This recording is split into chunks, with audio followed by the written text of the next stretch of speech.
que determinaron la naturaleza de la guerra, sino la capacidad de movilizar el material y los recursos humanos para producir esas inmensas cantidades de armas y mantener esa misma cantidad durante todo el conflicto. La guerra realmente se ganó en las fábricas. La mayoría de las armas que se utilizaron en la guerra, por ejemplo, los rifles, la artillería o las ametralladoras, ya existían antes de la guerra, y aunque las tácticas se mejoraron durante su transcurso, lo importante es que se pudieron fabricar mayores cantidades para conseguir la victoria. La falta de mano de obra se hizo aún más grave cuando se impuso el reclutamiento obligatorio en 1916. Solo existía una solución. Las mujeres tendrían que sustituir a los hombres en los puestos de trabajo. En 1914 la mayoría de las mujeres que trabajaban lo hacían en el servicio doméstico o en la industria textil y en la de la indumentaria. En 1918 todo eso cambió y las mujeres jugaron un papel decisivo en todos los procesos de fabricación importantes. También accedieron a sectores como el transporte y las oficinas que tradicionalmente habían sido territorios masculinos. Se creía que la Primera Guerra Mundial había traído consigo una gran agitación y un cambio social. A los historiadores les gustaba citar a Lenin, que dijo que la guerra había sido la gran locomotora de la historia. También eran partidarios de argumentar que la Primera Guerra Mundial había derribado las barreras de clases y había liberado a la mujer. Pero, de hecho, parece que no fue así. Lenin cometió muchas equivocaciones y esta declaración probablemente sea una de ellas. Por ejemplo, en el caso de las mujeres, parece que en todos los países europeos había un porcentaje más alto de mujeres trabajadoras en 1911 que en 1921. El baby boom, por ejemplo, obligó a muchas mujeres a volver a casa. En muchos casos, las mujeres deseaban volver a sus hogares. Así que parece ser que las guerras, aunque se inclinan por cambios sociales más pragmáticos, también liberan a su vez grandes fuerzas conservadoras. Al fin y al cabo, las guerras se libran para defender el status quo, no para cambiarlo. Y en el caso de las mujeres, por ejemplo, podría decirse que la lavadora automática y la aspiradora hicieron más por su liberación que la Primera Guerra Mundial. Los alemanes transformaron rápidamente sus aeronaves, los Zeppelines, en bombarderos. Y durante los 2 primeros años de la guerra se produjeron unos 50 ataques aéreos que mataron a más de 500 personas. Al principio no se podía hacer mucho. Los Zeppelines podían operar a más altura que los aviones británicos, pero pronto se diseñaron medidas de contraataque. Habría apagones en las ciudades británicas y se colocarían baterías antiaéreas y focos para derribarlos. A finales de 1916, los alemanes habían perdido tantos Zeppelines que dejaron de enviarlos. En su lugar, desarrollaron bombarderos nocturnos, el Gotha, de 2 motores, y el Giant, de 4, para llevar la guerra al frente civil. La mayoría de los ataques se dirigían contra Londres y tuvieron que ponerse defensas para contrarrestarlos. Fue en mayo de 1918 cuando este aspecto de la guerra se detuvo. Pero para entonces 1.162 personas habían muerto y había más de 4.000 heridos. Los aviones volaron sobre las trincheras desde los primeros días de la guerra. Al principio eran solo los ojos de la artillería e infantería informando tanto de la posición de los objetivos como de los movimientos en las fuerzas enemigas. Pero a medida que la guerra avanzaba, su papel cambiaría.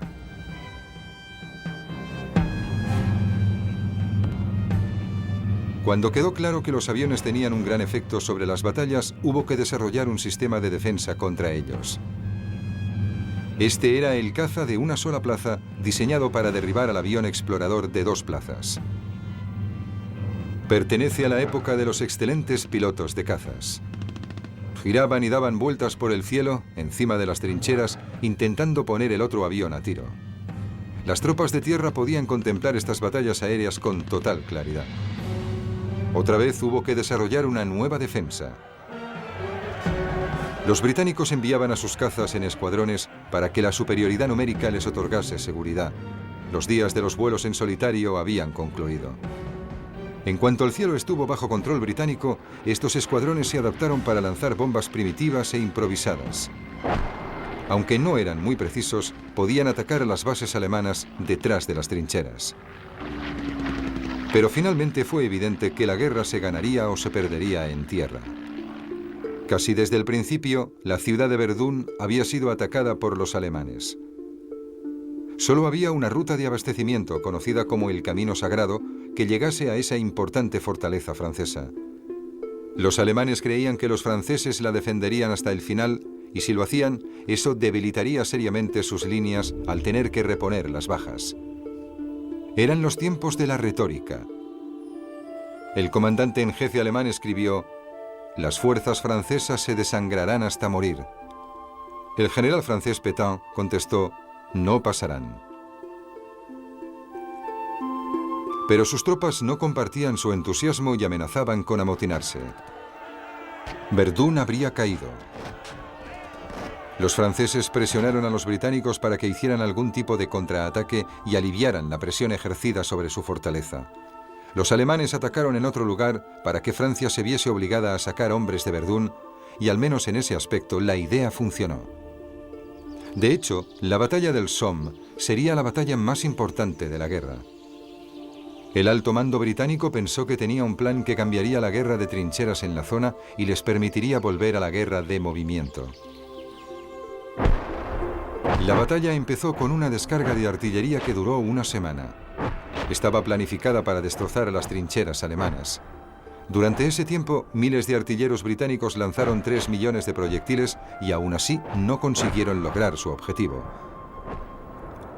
Los alemanes llevaban más o menos 2 años en el mismo lugar y durante ese tiempo habían excavado mucho y bien. La mayor parte de sus trincheras llegaban hasta 10 metros bajo tierra y eran virtualmente a prueba de bombas.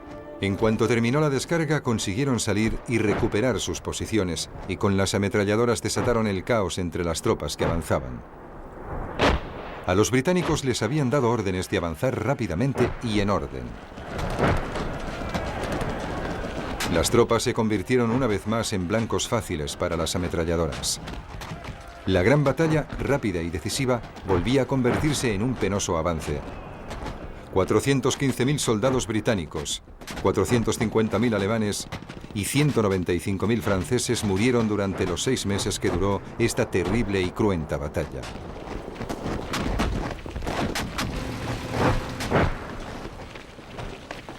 Pero los británicos se habían fortalecido y ahora luchaban con las mismas armas que los alemanes, con ametralladoras, gases y aviones. Además, tenían una cosa de la que los alemanes carecían: tanques.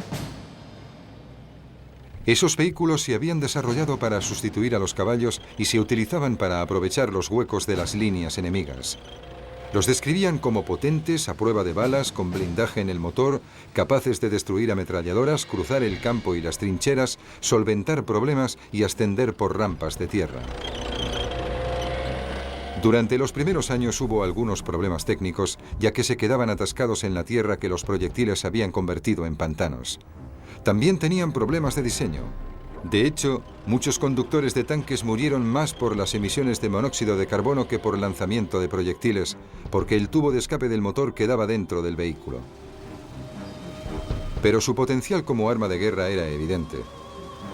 Más tarde se usarían para dirigir a filas de infantería hasta la batalla y para ofrecerles protección del fuego de las ametralladoras enemigas. Se ordenó su producción a gran escala y en 1918 británicos y franceses habían fabricado más de 6.800 unidades. Alemania solo tenía 20. Sus generales creían que era más importante destruirlos con armas antitanque. Esa decisión supondría la derrota final de las fuerzas alemanas. La introducción de los tanques en la Primera Guerra Mundial supuso principalmente un gran valor moral y psicológico para los británicos en particular. Estos creían que habían desarrollado un arma que los alemanes no tenían y que nunca consiguieron tener en cantidades suficientes. Los británicos jugaban mucho con ese factor. El tanque se convirtió en la pieza central de gran parte de la propaganda británica durante la guerra. En las primeras películas bélicas, particularmente en la Batalla del Somme y su sucesora, la Batalla de Ancre, que tenía como subtítulo "Y el avance de los tanques", era una manera de representar el esfuerzo de guerra británico como algo sofisticado, moderno y especial. Pero más allá de todo eso, el impacto de los tanques en el campo de batalla durante la guerra fue muy limitado.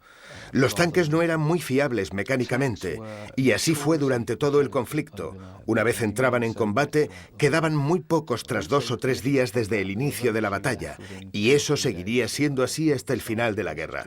Los británicos iniciaron la batalla de Amiens el 8 de agosto de 1918 con más de 300 tanques, y 3 días más tarde solo quedaba un puñado de ellos. El tanque tuvo muy poco impacto en la Primera Guerra Mundial debido a su primitivo diseño, aunque, como se comprobó después en la Segunda Guerra Mundial, alteraría para siempre la propia naturaleza de la guerra, que determina la interacción de la potencia de fuego y la movilidad. En 1914, la potencia de fuego se medía principalmente en términos de armas de artillería. Los rifles rápidos y las ametralladoras estaban a la orden del día, y por eso existían escasas posibilidades de que los soldados atacaran avanzando en tierra de nadie en seguridad. El tanque solucionó ese desequilibrio de la potencia sobre movilidad. Permitió que las tropas atacantes progresaran en esa tierra de nadie, protegidos por su blindaje de la artillería y las ametralladoras enemigas, y así consiguió devolver la movilidad a la guerra, como se vio en conflictos armados posteriores.